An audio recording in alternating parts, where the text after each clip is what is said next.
Marvel Snap's latest card release will soon be here. Spider-Man 2099, 4 energy, 6 power. The first time this moves to a location, destroy an enemy card here. I want to clarify something that we now know from Second Dinner, because I had talked about potentially what this card's ability had done incorrectly in past videos. Spider-Man 2099 is a one and done. It's not a destroy one card per location. You can't even bounce this card back to your hand and redeploy it to get its effect again. Over the course of a game, exactly one time, Spider-Man 2099 can blow something up.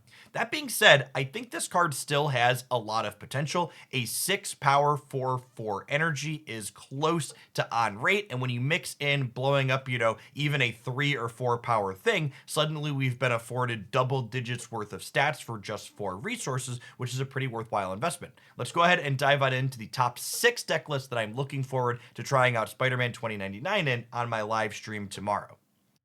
The easy, obvious place to start with Spider-Man 2099 is slotting it into the full movement deck, as I like to call it. We're essentially just playing all of the good movement cards in the game, along with a few pieces of tech to help potentially trouble some matchups. Wave is critical for making sure this deck can keep up with things like Kitty Pryde, and previously the Spider-Man 2099 slot in this list had been taken up by Shang-Chi or Killmonger, depending on which type of matchups you want to hedge, and Spider-Man 2099 can fill a similar role to those cards, interacting with the opponent's board very directly, while also synergizing with the movement that this deck is looking to provide.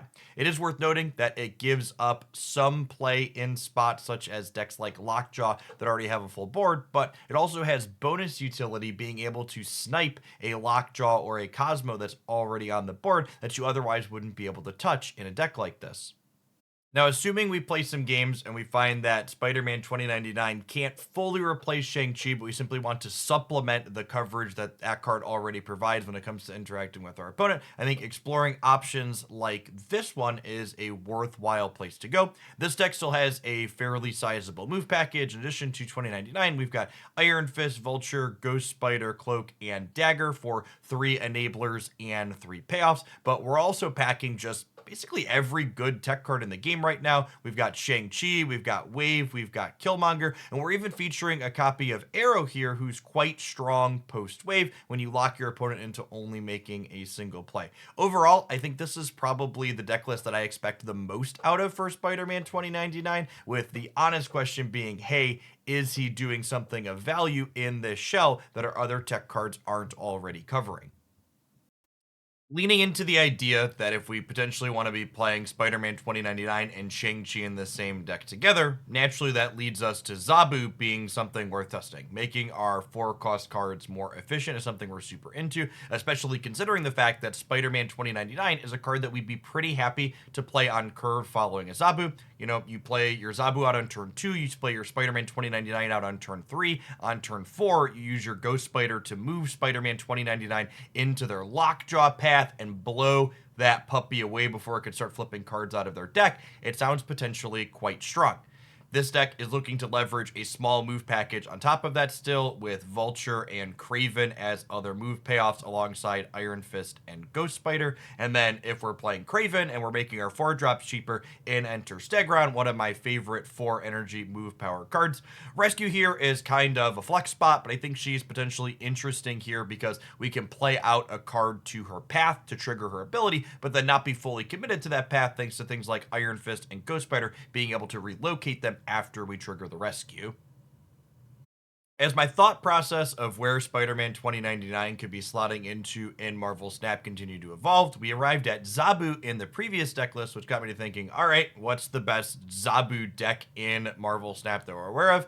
In enter the Darkhawk package. Zabu, when paired with Darkhawk as well as Rockslide, has been the glue that has held together a lot of powerful decks in Marvel Snap over the months that it's been legal, and this idea is marrying this package of Rocks and Hawks along with this small move sub package. We've got Vulture as an additional move payoff in addition to 2099, and then we've got Ghost Spider as well as Iron Fist as enablers for it, and then because we're in the move package anyways, Miles Morales becomes an enticing energy efficient stat card that we can play out in those final moments of the game along with other things that we're doing.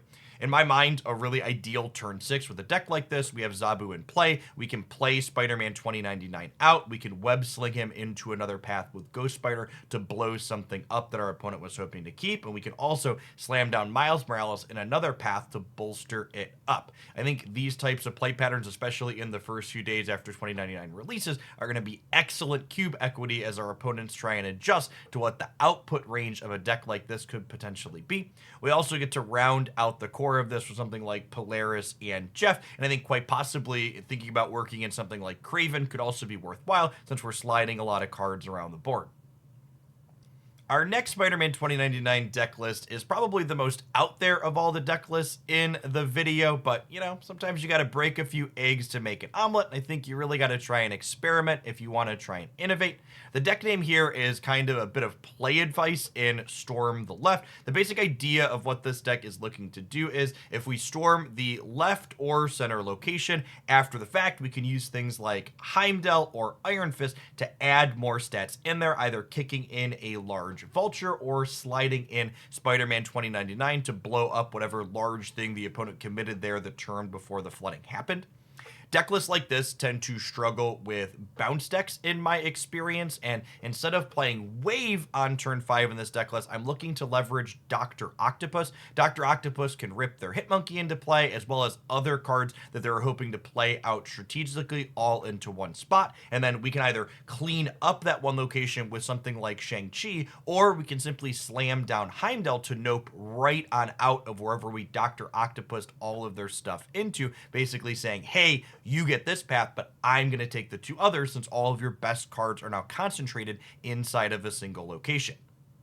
The last shell I want to try Spider-Man 2099 in is a variation on the Destroy archetype that you see here below you. Most notably, both Null as well as Death count not only our own cards that are being blown up over the course of the game, but they count our opponents as well, meaning Shang-Chi and Spider-Man 2099 both serve to make Null bigger as well as Death cheaper. You'll note that as opposed to playing the stock Destroy list that I feature on the channel recently, I've elected to play Thanos. The reason for this inclusion is quite straightforward. One of the 6 Infinity Stones, the Space Stone, lets us move a card to its location, which means that Spider-Man 2099 gets an enabler, while the stones also serve to enable things like Death if we Killmonger them, or Carnage them, or Venom them, or Deathlock them off of the board. I think you want at least 2 enablers for Spider-Man 2099 in any deck that you're playing him in, so I've also included Ghost Spider, but it's also worth noting that Ghost Spider's not a one-trick with 2099 in this deck. I think pulling a big Carnage or Venom into a path where your opponent's not expecting it to be in those final moments of the game can offer you a lot of utility, and again, more importantly, it can offer you a surprise factor that is really good for increasing your cube equity and getting those ranks that you desperately want. Thanks for making it through the end of the video. Snap the like button if you enjoyed it, and consider dropping by my live stream at twitch.tv/Jeff Hoagland. I'll be testing out a variety of these Spider-Man 2099 decks over the course of the next few days, Monday through Friday, 9 a.m. until about 4 p.m. Central Cornfield time.